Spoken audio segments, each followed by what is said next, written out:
AP సచివాలయంలో కలెక్టర్ల సదస్సు జరుగుతోంది. సీఎం చంద్రబాబు మాట్లాడుతున్నారు. లైవ్ చూద్దాం. తీసుకోవాలి. యూనివర్సల్ హెల్త్ ఇన్సూరెన్స్ తీసుకొస్తాం. 2.5 లక్షలు ఇస్తాం. మిగిలిందన్నీ కూడా చేస్తాం. దగ్గర 72 లక్షలు 75 లక్షల మంది వల్నరబుల్ పీపుల్ ఉన్నారు, డిసీజెస్ ఉండి. అలాంటి వాళ్ళపైన ప్రత్యేక శ్రద్ధ పెడతాం. అదే సమయంలో స్టూడెంట్స్ పైన శ్రద్ధ పెడతాం. ఇవన్నీ కూడా మనం సబ్జెక్ట్ వచ్చినప్పుడు మాట్లాడదాం. ఈ ఇయర్ మీరు అందరూ ఫోకస్ చేయాల్సింది ఆరోగ్యం పైన ఫోకస్ చేస్తున్నారు. అదే సమయంలో మినిమం నెసిటీస్, ప్రతి ఇంటికి సురక్షితమైన మంచినీళ్లు, టెస్టింగ్ కూడా ఆన్లైన్ లో పెట్టాలి. ఇక్కడ గవర్నమెంట్ ఆఫ్ ఇండియాలో పోయిన గవర్నమెంట్ చేసిన తప్పు వల్ల మనకు రావాల్సిన అవకాశం దెబ్బతిన్నాం. ఏదైతే జేజేఎం కింద అష్యూర్డ్ వాటర్ గా తెచ్చుకుని ఉంటే శాశ్వతంగా సమస్య పరిష్కారం అయ్యేది. దీనికి 70,000 కోట్లు 80,000 కోట్లు ఖర్చు అవుతుందని ఎస్టిమేట్ చేశాం. కానీ ఆ రోజు 28,000 కోట్లు పెట్టుకొని ఆ సమయంలో వాళ్ళు ఇచ్చిన టైం బౌండ్ ప్రోగ్రామ్ లో వాళ్ళు చేసింది మీరు చూస్తే ఓన్లీ 2,000-3,000 కోట్లే ఖర్చు పెట్టారు. కొన్ని బిల్స్ కూడా ఇవ్వకుండా చేసే పరిస్థితికి వచ్చారు. దీనివల్ల అన్ని కూడా స్టాండ్ అలోన్ సిస్టమ్స్ పెట్టారు.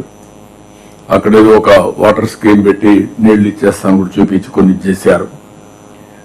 దీంతో ఈ ప్రాజెక్ట్ 28,000కు కుదించారు. ఖర్చు పెట్టింది 3,000-4,000 కంటే కూడా ఖర్చు పెట్టలేదు. ఇప్పుడు దాన్ని మళ్ళా రివైవ్ చేశాం. నేను డిప్యూటీ సీఎం ఢిల్లీ పోయినప్పుడంతా చెప్పిన తర్వాత ఎన్డీఏ ప్రభుత్వం నిన్ననే ఇది ఒక గుడ్ న్యూస్, మళ్ళీ పాత స్కీమ్ ని 28,000 కోట్ల రూపాయలది అప్ టు 28 డిసెంబర్ వరకు ఎక్స్టెండ్ చేశారు. ఇది వెరీ గుడ్ న్యూస్. ముందు మనం ఈ పని కంప్లీట్ చేసుకుంటే తర్వాత మనం ఏం చేయాలో ఆలోచిస్తాం. అందుకే నేను డిప్యూటీ సీఎం మొన్న కూర్చొని హోంవర్క్ చేశాం. ఫస్ట్ అన్ని ఇండ్లకు ట్యాప్ ద్వారా నీళ్లు ఇచ్చే కార్యక్రమం, ఫస్ట్ ట్యాప్. దానికి నియరెస్ట్ వాటర్ రిసోర్సెస్ ఏమున్నాయి కనెక్ట్ చేయడం, కొన్ని వీలైతే అష్యూర్డ్ వాటర్ ద్వారా కూడా ఇవ్వడం. మూడోది ట్రంక్ ఇన్ఫ్రాస్ట్రక్చర్. మనకు ఎప్పుడు డబ్బులు వస్తే మళ్ళా ఫైట్ చేస్తాం. ఆ ట్రంక్ ఇన్ఫ్రాస్ట్రక్చర్ కూడా కనెక్ట్ చేస్తాం. అంటే ఫేజ్ 1, ఫేజ్ 2. ఫేజ్ 2 ఎవ్రీ ఇంటికి నీళ్లు ఇవ్వడం. మీ అందరికి tight program. Maximum 2 years time ఉంది. 2 years లో you are completing this programme.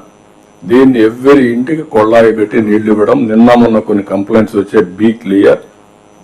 మీరు రోడ్డు మీద సిమెంట్ రోడ్డు కొట్టి మళ్ళా పూడ్చి సిమెంట్ రోడ్ వేయడం లేదు.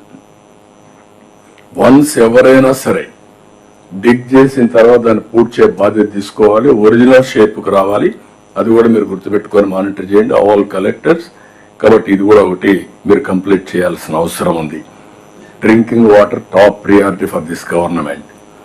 అదే మరిగా రోడ్లు, R&B రోడ్స్ చాలా వరకు క్లియర్ అయినాయి. ఇంకా పంచాయతీ రోడ్స్ కి ఒక 4,000 కోట్లు పెట్టాం. దాన్ని కూడా ఏ విధంగా వేస్ అండ్ మీన్స్ వర్కౌట్ చేయాలని చేస్తాం. డ్రైన్స్ అన్ని కూడా మ్యాజిక్ డ్రైన్స్ ఇవన్నీ పెట్టాం. దాన్ని కూడా ముందు తీసుకెళ్ళాలి.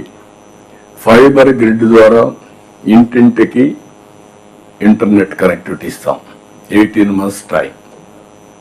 ఏ వ్యక్తి కూడా ఇంటర్నెట్ లేదనకుండా వాళ్ళ రిక్వైర్మెంట్ బేస్ చేసుకొని మనం ఫైబర్ గ్రిడ్ ద్వారా ఇంటర్నెట్ ఇస్తాం.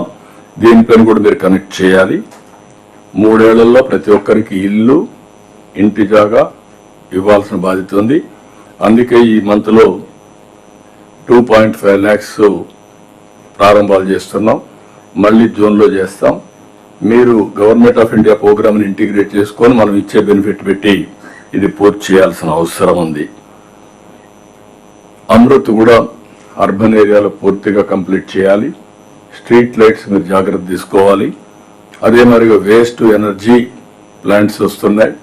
దానికి అనుసంధానం చేస్తూ మీరు ఇవి కూడా కంప్లీట్ చేసి విలేజ్ లెవెల్లో ఎక్కడ కూడా చెత్త కనపడకుండా door to door collection, conversion, అదే మరి సర్క్యులర్ ఎకానమీ, ఇవి కూడా ఏది స్వచ్ఛ భారత్ లో మనం ఏదైతే కార్యక్రమాలు తీసుకున్నా ఇవన్నీ పూర్తి చేయాల్సిన అవసరం ఉంది. నెంబర్ 10 నెంబర్ 10లో మీరు చూస్తే ఇక్కడ మీరు చెప్పినప్పుడు స్వచ్ఛ సర్వేక్షణ్ మార్చి 15 కంతా కూడా స్టార్ట్ అవుతుంది all over India in urban areas. ఈసారి కనీసం 50% రావాలి. ఇప్పుడే నేను సిఎస్ గారితో మీరు పోతూ ఒకసారి చూడాలి.